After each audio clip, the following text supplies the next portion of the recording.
बिस्मिल्लाहिर्रहमानिर्रहीम। अस्सलाम वालेकुम। आप यूट्यूब चैनल और फेसबुक पेज देख रहे हैं। मैं गुलाम मुस्तफ़ा आपकी खिदमत में हाज़िर हूँ। उम्मीद है कि आप लोग जहाँ भी होंगे बखैर व आफियत होंगे। नाज़रीन मोहतरम, हम बात करने जा रहे हैं कि इस वक्त सऊदी अरब और यमन के जो हूतीज़ हैं, इनके दरमियान एक मरतबा फिर तबले जंग जो है वो बच चुका है। एक दूसरे के ऊपर शदीद किस्म की हमलों की धमकियाँ दी जा रही हैं। सऊदी अरब के जो फाइटर जेट्स हैं उनको वहाँ उनकी हदूद के करीब, यमन के करीब देखा भी गया है। मामला क्या पेश आया है, इस पर जो यमन के हूतीज़ हैं उनका एक बड़ा तगड़ा बयान सामने आया। अब इस जंग के अंदर मुमकिन तौर पर पाकिस्तान को भी कूदना पड़ेगा। इसके साथ साथ नाज़रीन मोहतरम, ईरान और सऊदी अरब के दरमियान भी एक हिस्टोरिकल मुआहदा हुआ है, और ओमान और ईरान के दरमियान जो है वो भी एक इस वक्त आबनाए हुर्मस को लेकर नाज़रीन कराम मुआहदा तय पा गया है।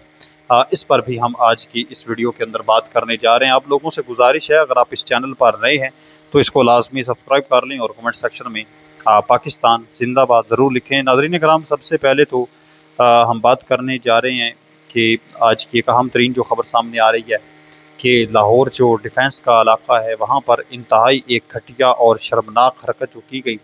अब ये दो चार जो दरिंदे हैं जिन्होंने ये काम किया है, ये तो बस गिरफ्तार हो गए हैं, केस चलेंगे, इनका जो कुछ होना है वो होना है।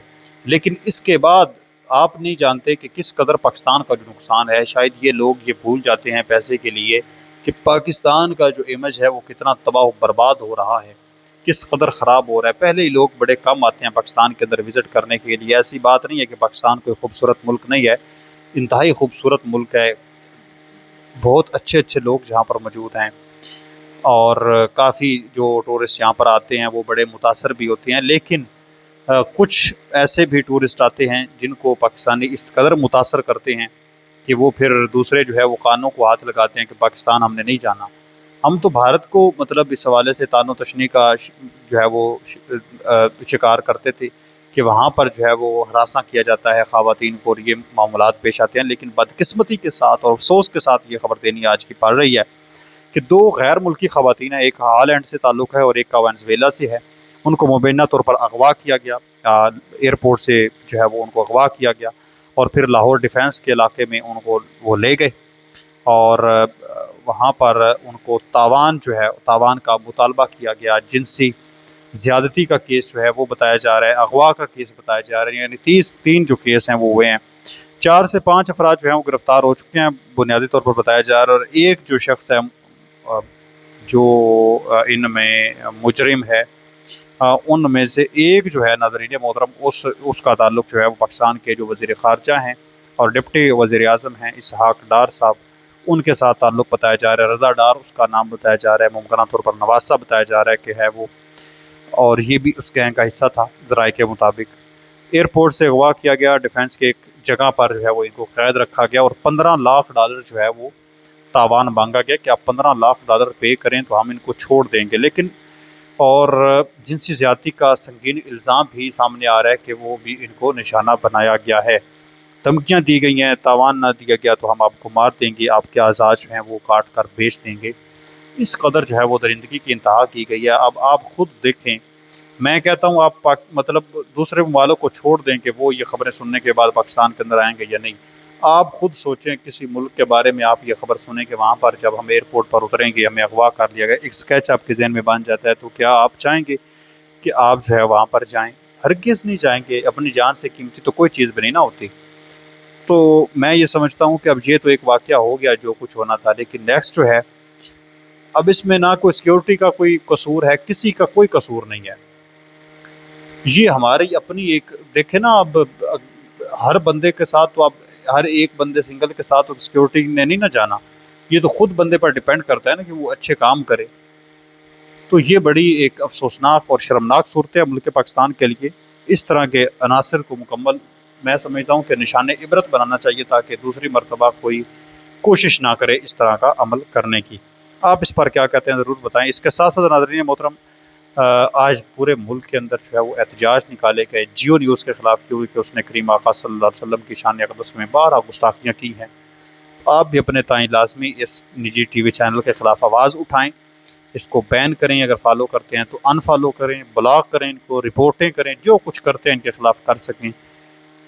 کیونکہ غدار کے لیے جو ہے وہ کوئی معافی نہیں ہے، گناہگار کے لیے معافی ہے، ایک دن مرنا بھی ہے ہم نے۔ تو ناظرین محترم، اپنے مین مدعے کی طرف ہم چلتے ہیں۔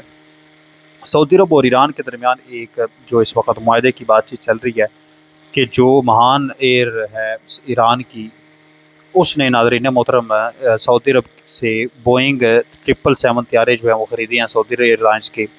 یہ پرانے طیارے تھے، اب ان کو مزید جو ہے وہ ان کے اوپر آپ کہہ لیں کہ ان کی تزئین و آرائش کی جائے گی، ان کی رینوویشن کی جائے گی، پھر یہ قابل استعمال ہوں گے۔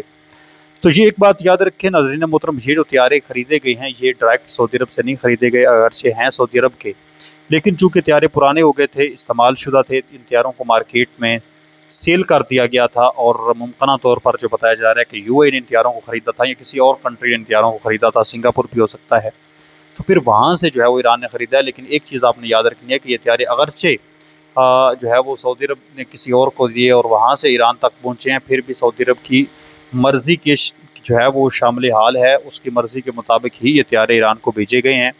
تو یہ خبر جو ہے انتہائی ایک اچھی خبر سامنے آئی ہے کہ خطے کے اندر جو ہے مثبت پیش رفت ہو رہی ہے، جہاں پر آپس میں ان کی دشمنیاں تھیں اب بھائی چارے میں تبدیل ہو رہی ہیں، آپس میں ڈیل ہو رہی ہے، تجارتیں مطلب ہونا شروع ہو گئی ہیں، اور آپس میں وزیر خارجہ ان کے رابطے کرتے ہیں۔ تو یہ ایک اچھی چیز جو ہے وہ اس حوالے سے سامنے آئی ہے۔ تو آپ کی اس پر کیا رائے ہے مجھے ضرور بتائیں۔ اسی کے ساتھ ساتھ جو یمن کے حوثیز ہیں اور سعودی عرب، ان کے درمیان جو ہے وہ معاملات تھوڑے گمبھیر ہو چکی ہیں، جنگی ماحول بن چکا ہے۔ ناظرین محترم، جو یمن کے حوثیز ہیں ان کے جو فوجی ترجمان ہیں یحییٰ سری، انہوں نے ایک اسٹیٹمنٹ جاری کیا، وہ کہتے ہیں کہ سعودی جنگی طیاروں نے صبح سویرے یمن کے فضائی حدود میں داخل ہونے کی کوشش کی۔ ان کا مقصد یہ تھا کہ ایک ایرانی سول طیارے کو سنا ایئرپورٹ پر لینڈنگ سے روکنا، جس میں 200 سے زائد زخمی، بیمار اور پھنسے ہوئے ایرانی شہری سوار تھے۔ اب یہ یمن کے حوثیز کا کہنا ہے، وہ کہتے ہیں کہ انہوں نے اپنے ایئر ڈیفنس سے رد عمل دیا اور سعودی طیاروں کو واپس جانے پر مجبور کیا، اور ساتھ دھمکی دی۔ انہوں نے سعودی عرب کو کہا کہ اگر سعودی عرب نے ہماری فضائی حدود میں دوبارہ خلاف ورزی کی یا ہمارے ملک پر جارحیت کی تو اس کا جواب سعودی ایئرپورٹس اور اہم مفادات پر حملوں سے دیا جائے گا، یعنی ہم سعودی عرب کے پر حملہ کر دیں گے۔ تو اب ایک طرف جو ہے وہ ایران اور سعودی عرب کے تعلقات اچھے ہو رہے ہیں، اور یہ جو یمن کے حوثیز ہیں یہ بھی ایران کے ہی پراکسیز ہیں، تو پاکستان کے بھی تعلقات اچھے ہیں، یمن کے ساتھ بھی، سعودی عرب کے ساتھ میوچل ڈیفنس پیکٹ ہے، ایران کے ساتھ تعلقات اچھے ہیں۔ تو میرے خیال میں اس میں سعودی عرب کو چاہیے کہ وہ ان کو سمجھائیں، جیسے کیسے بھی ہے ان کو لازماً سمجھائیں کہ آپ جو ہے وہ سعودی عرب کے ساتھ پنگے نہ لیں، آپ ان کے ساتھ معاملات خراب نہ کریں۔ اب حملوں کی دھمکیاں ہو رہی ہیں، مطلب میزائل حملے کیے جائیں گے، ڈرون حملے دیے جائیں گے، تو اس میں بہتری یہ ہے کہ یہ تمام چیزیں روکی جائیں۔ پاکستان کو بھی کودنا پڑ سکتا ہے، تو معاملات خراب ہو گئے، آپس میں پہلے ہی معاملات خراب ہیں۔ تو ناظرین محترم، اب اس کے ساتھ ساتھ ایران اور عمان کے درمیان ابنائے حرمت سے متعلق معاہدہ جو ہے وہ طے پا گیا ہے۔ اسپیکر پارلیمنٹ باقر کلباف نے یہ کہا ہے کہ ہرمز میں ٹریفک کے مشترکہ انتظام اور ریگولیشن کے بارے میں عمان سے معاہدہ طے پا گیا ہے، امریکہ کو ابنائے ہرمز میں مداخلت کی اجازت نہیں دی جائے گی۔ تو آپ اس تمام تر صورتحال پر کیا کہتے ہیں مجھے کمنٹ سیکشن کے اندر ضرور بتائیں۔ ملتے ہیں ایک اور نئی ویڈیو میں، تب تک اللہ نگہبان، پاکستان ہمیشہ زندہ باد۔